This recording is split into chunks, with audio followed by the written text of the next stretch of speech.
All right, folks, we have another one here. Another black conservative making a fool of himself.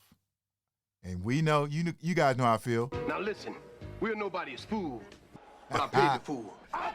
Anyway, so we have Officer Satan here getting ready to talk trash about ESPN's Ryan Clark and his analysis of Shedeur Sanders for the upcoming NFL draft.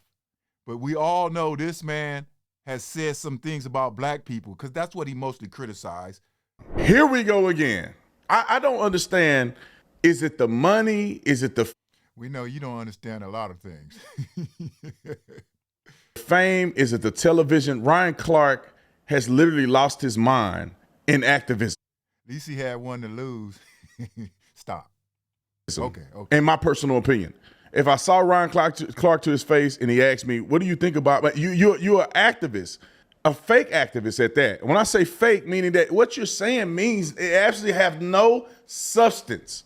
So the reason that I'm making this video is because he came out and made it a big deal about the fact that Shedeur Sanders has been deemed to be arrogant and all these other things that we all know he is. When you playing in a football game and you flash a Rolex, that's arrogance.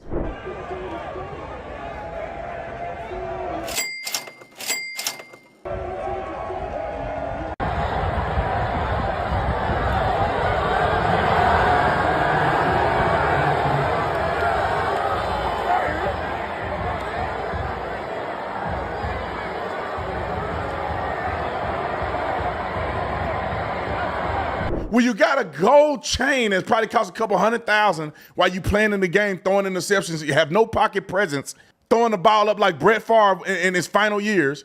Then people are going to criticize you. It's not because you black. At what point are we going to stop acting like black people don't have an unfair advantage in the NFL? Little white guy running 4.3 at the combine. People are like, oh, wow, oh, my. Now, you sound ridiculous because how are black people going to have an unfair advantage when all the owners are white, most of the GMs is white, most of the scouts is white? And I'm not a fan of what Shedeur did as far as all his flashing and stuff, but that doesn't mean he's arrogant. But the problem is he's talking about when when Shedeur Sanders went into his interview, them coming out there and talking about the man is arrogant. See, this is what people don't understand about the NFL Combine, what makes it where race come into play. Many times over the years, from Warren Sapp to Dez Bryant, many times only certain things get leaked about black players. But Officer Satan does not understand that. My God, this guy could play football. The safety for the Eagles coming up and making form tackles, got an interception in the Super Bowl game. Wow. They're shocked because he's white. There's a lot of good white players, but they get overlooked because it's not so prevalent that a white player have skill sets. Scatterboo is. What do you mean? Who is overlooking a white player? If he can play, he will be in the league. Boy, they searching for players like the dude in the Eagles who can ball. And who is the ones criticizing him? It's mostly white writers that criticize the white players. The only thing a black player might say is he might be surprised because he just doesn't see it as much, as you say. But that's just normal criticism. I don't know about him. Don't tell me about Scatterboo. Ain't gonna. He get fifth round at the best. But Shedeur Sanders, even think about it. One of the greatest quarterbacks that people kiss his butt every day, Patrick Mahomes. He's black. Jalen Hurts. He's mixed. Just won the Super Bowl. He's black. There's a whole bunch of incredible black quarterbacks that have played. Jalen Hurts was under a different type of scrutiny. And I just told you, why is Shedeur Sanders, him being arrogant, being leaked? I don't care if the team feel that way. That's okay if they feel that way. But that shouldn't be leaked. Just like when the test scores, the Wonderlic test scores. You think it's a coincidence that when a black person score high on the Wonderlic, that don't get leaked? It's only when it's real low. And the opposite for them other people.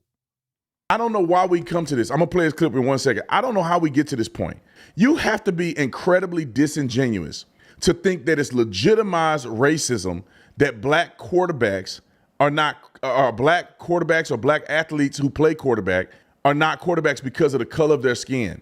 I don't know an owner that wouldn't say, hey, I want to win a Super Bowl. Because he's black, I don't want to win a Super Bowl. And we're not gonna put him at quarterback because we don't really want to win.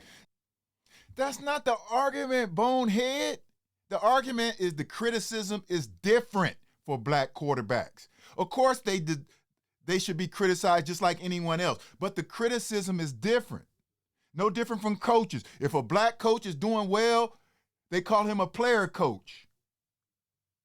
Especially this Colin Cowherd, he does it all the time. He'll call white coaches geniuses, even if they have great players. But the black coach is a player's coach, or he's defensive minded. But he'll call the white coaches geniuses and high IQs and all this. And I'm not saying that don't exist, but I'm saying the criticism is different. There's an agenda, no different from back in the day. But Officer Bonehead don't understand that. He think this is about just talking about racism. But yet, whenever someone criticizes conservatives or they're anti-conservative, they'll come up with this discrimination against conservatives. But all of a sudden, that's just free speech. When they speaking up for conservatives who get criticized, that's just free speech. Why can't black people still speak up? Racism isn't went anywhere. The problem is, you think when someone's bringing up racism, you've been tricked to think they mean all white people. No, they're talking about that specific incident. We're going to put this sorry white dude in there because it looks better for us. Ryan Clark should be able to talk to this. It's not about color. It's about character. You're a franchise player. They think that Shedeur Sanders is going to go number one. You have to be a franchise player. That means you have to have good character. You have to have, good athleticism. You have to be the type of person that they can ride their brand with you leading it. Not a person who's arrogant, who doing this, cussing on the sideline, throwing the N-word out there to people. Oh, yeah. Johnny Manziel was a perfect example of that. The quarterback that's in Tampa Bay, he wasn't arrogant either. And some people called it out. And then ain't that good. Roll the clip. Know that they plant these certain reports or they say these certain things and you do hear the word arrogant. Why is he arrogant? Because he won't walk into the meeting and bend the knee, or he won't sit in the meeting and question himself or his abilities or his knowledge and experience in the game. I don't believe that that's arrogance. I want a quarterback that's self-assured. I want a quarterback that could cut the film on, and when you ask him a question about why did you make this mistake or why did you make this throw or why was this the right read, I want him to be able to regurgitate that to me like he's in the play at the moment, the same way a coach or an offense coordinator would, because that's what he's going to have to do. And I've had conversations with Shedeur Sanders, and he can do that. We all know that it's not just about him being Deion Sanders' son. It's about the bravado he carries. It's about the fact that he looks a certain way. It is about the fact that the color of his skin sometimes at that position can be questioned. And I believe Shedeur Sanders is going to have to deal with that until he gets on the field. Now, he already on the field in college. Don't y'all find it funny that they're not saying this about Travis Hunter? Think about it. They're on the same team. Deion Sanders is coaching both of these boys. To be honest, I bet Deion Sanders wished that Hunt was his son. Because then that'd be a legacy of Deion Sanders. Deion Sanders' boys are not as good at football as he was. Can we just be honest? Shiloh Sanders is probably not going to get drafted. Maybe he will because he's Deion Sanders' son. But he didn't even get invited to the combine, right? He started. He got college film from when he was at Jackson State. He got college film in Colorado. This kid has been starting for like 4 years in college football and did not go to the combine. And he's Deion Sanders' son. That tells you that his skill sets are not good at all in comparison to the people that are out there on the market right now. What does it have to do with him talking about Shedeur being criticized? This dude is one of the best. I ain't gonna say one of the best. This dude will sidestep any damn issue and just throw out his own stuff out there. That has nothing to do with Shedeur Sanders' criticism. Right now, he probably not gonna run a great 40. He's probably gonna do the bench like 10 times. He's not strong. I'm looking at him. He's not a good safety. He's not a good defensive back. I don't even think he's good. I think he's not good. I think he's poor. He's like, if you gave a grade of Shedeur Sanders' athleticism and his ability to play safety, it's not that good. And I played safety in college. I know when I see a good safety. Backpedaling is not that good. Breaking on the ball is not that good. His hands aren't great. His speed isn't elite. He's not that big. And he runs into people. He don't hit them. He runs into them.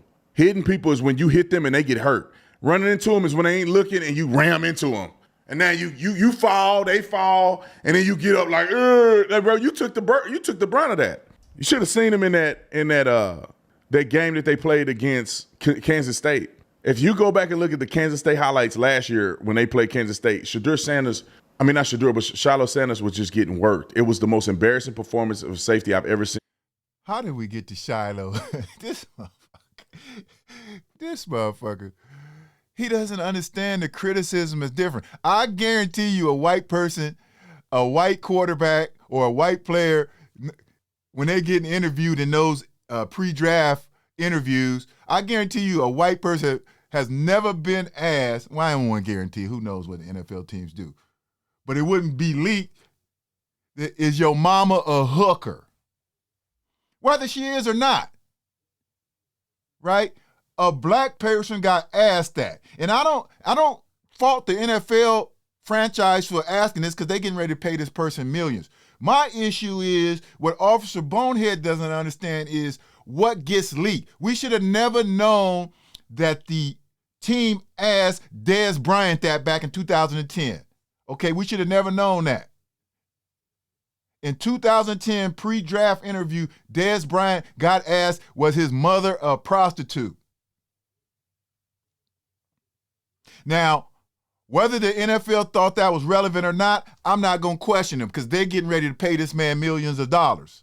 But my problem is, like I said, is certain things with black athletes get leaked and certain things with white athletes don't. And this is the problem.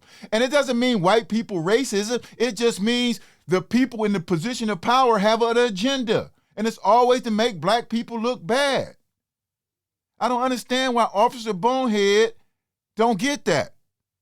Now listen, we're nobody's fool, but I pity the fool. I pity the fool! But he is somebody's fool. Let me stop. Seen in my life. Now let's go back to Shedeur because that's the topic of discussion. Yeah. Shedeur Sanders' pocket presence is insanely terrible. I watch football. I watch these other people. He can't see somebody blitzing from the corner to save his life. He can't see it. And they say, oh, the offensive line is terrible. The offensive line is terrible. And yeah, they don't seem like they're that good, but like he doesn't help them. He sits in a pocket. He don't move. He don't anticipate nothing in the pocket. I'm watching the game and I'm watching him go, and they sack him. And he's like, bro, you Fergo, get rid of the ball. He beat your guy on the snap, and you ain't moved nowhere. He beat your guy. You can't feel him coming and they beat. Man, most college quarterbacks do not have pocket presence. Most NFL quarterbacks do not have pocket presence until they get experience and older. Tom Brady didn't get his pocket feel until he got later in his career. That is what happens with most people. But what he's not understanding about this criticism is this. Just like I mentioned Dez Bryant. Take Warren Sapp. Warren Sapp should have been a high draft pick, which he was 12 pick or whatever. But back in the day, when he was dropping, while they had the camera on him, here's what they do. They start telling you all these negative things. Oh, he's on weed. He's doing this. He's doing that. He did this. He did this in his interview. But when a white person, when they have the camera on a white person who didn't get drafted, they don't bring up all these stereotypical negative things. They don't. This is a media issue. A bigger picture over Officer Bonehead's pay grade. This is about negative media headlines about a black quarterback or a black athlete. This is what this is about. Beat your guy, you go move around, and then he run like he got two flat tires. Shedeur Sanders is probably going to run a 4.8 in a 40. He's not going to run a good 40 whatsoever.